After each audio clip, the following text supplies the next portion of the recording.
ever get the property from a tax lien investment. So if your goal is to get the property, then you want to invest in tax deeds. And you need more money for tax deeds because you're actually bidding for the property. You're buying the property, and there are, a lot of investors out there that want to do that. So it takes more money for deeds than it does for liens. So how much do you need? Well, that depends on what type of property you're bidding on.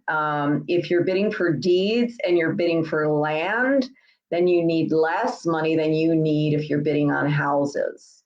Let me give you some examples of what my clients have been able to do.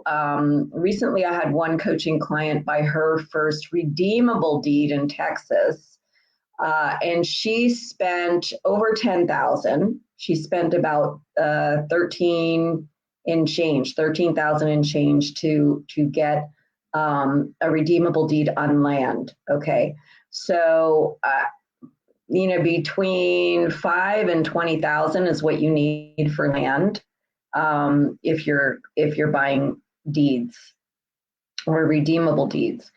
If you're buying redeemable deeds on property or deeds on buildings, on houses, then you need more money. 50 to 100,000. Okay.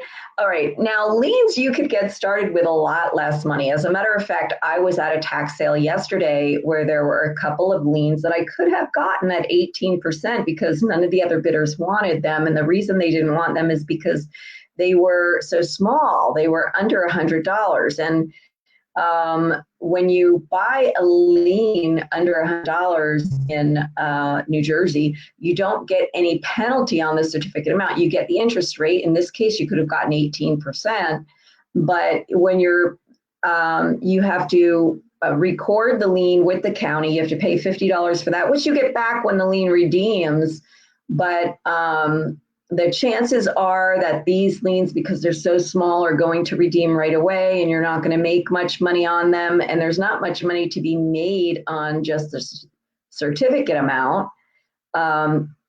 These were typically they're farm assessed properties that have less taxes to begin with.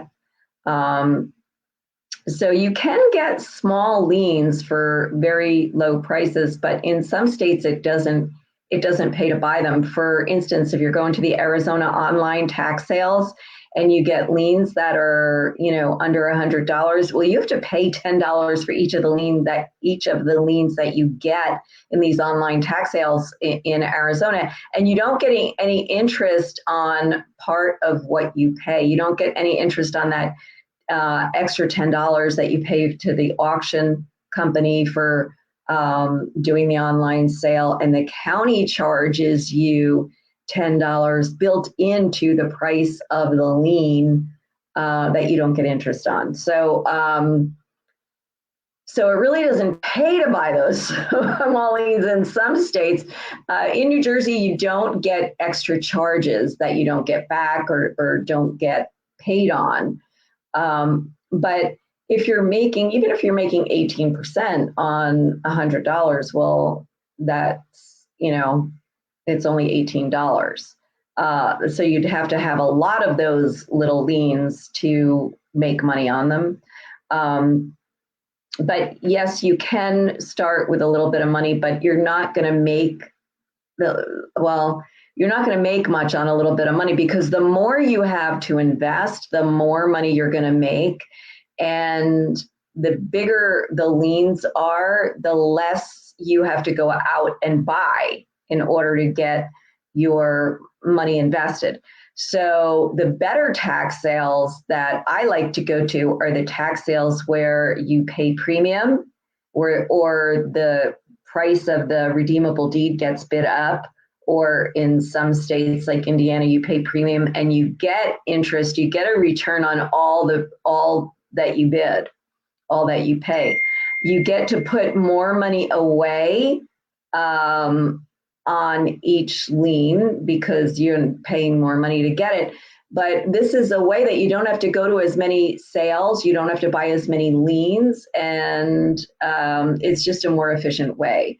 Now, of course, the funds know that too, the hedge funds know that too, and that's what they want. So the bigger liens are sometimes more competitive.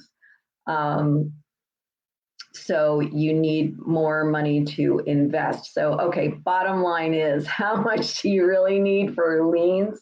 I suggest that you have at least $2,000 to make it worth your while when you start investing. And if you really want to make money from this, and in some online sales, for instance, you need to have a budget of $10,000 for each sale.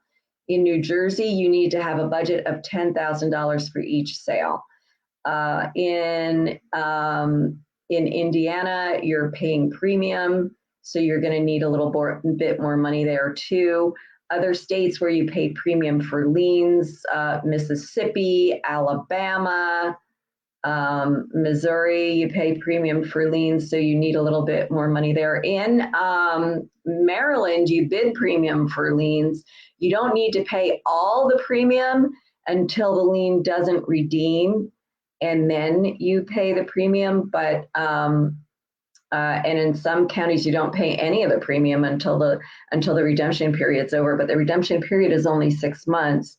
However, in Maryland, it is competitive. It does get bid up, even though you don't have to pay the premium until the end of the redemption period.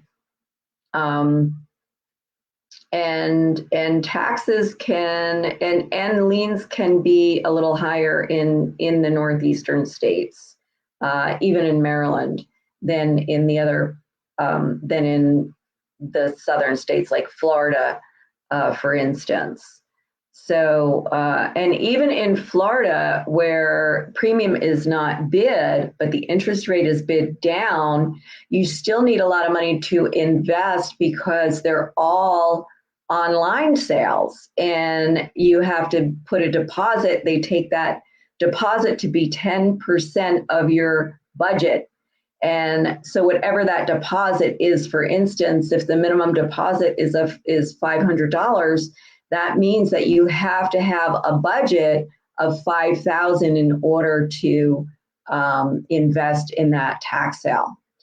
So, so again, we're answering the question today: how much money do you need to invest in tax liens? And if you just came on and you weren't here in the beginning, then just listen to the replay, because it depends, is the answer to that question. It depends on what your goal is, whether you want to get the property, in which case you're going to be investing in deeds and redeemable deeds and need more money.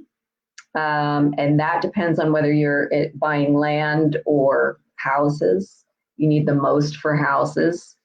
And then if you're investing in liens, if you want the return on your money, that really depends. How much money you need depends on which state you're investing in and what their process is for bidding.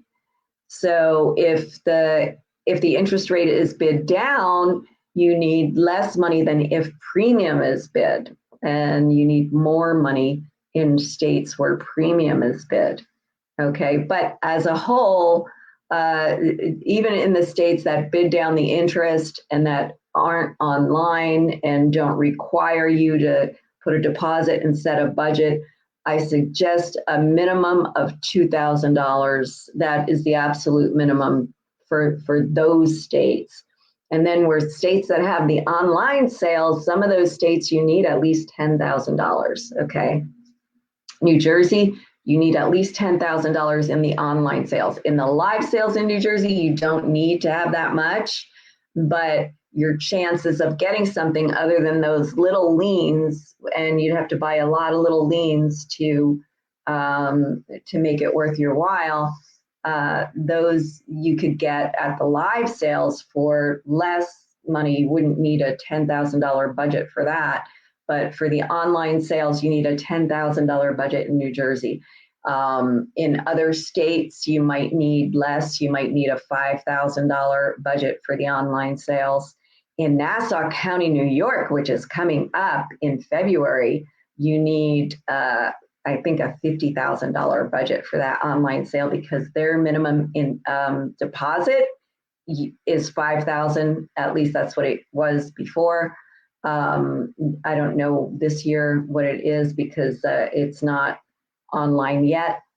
But it's last time that I checked it, it was 5,000 was their minimum deposit. So you needed to have a budget that they take that to be 10% of your budget. You need to have a budget of 50,000 to invest in the Nassau County tax sale, which is a very competitive sale anyway. I always suggest that instead of doing the Nassau County tax sale, if you live in New York, that you see what villages have tax sales, because the villages and the cities in New York can have their own tax sales. And sometimes, well, I think you're not just sometimes, most of the time, you're better off with those sales than in the big Nassau County sale. Okay, that is your tax lien investing tip for this morning. Have a wonderful day, and I will see you tomorrow, bright and early, 9:30. Well, not too bright and early here on the East Coast, but on the West Coast, that's 6:30 Pacific. So see you bright and early tomorrow morning, and have a wonderful day.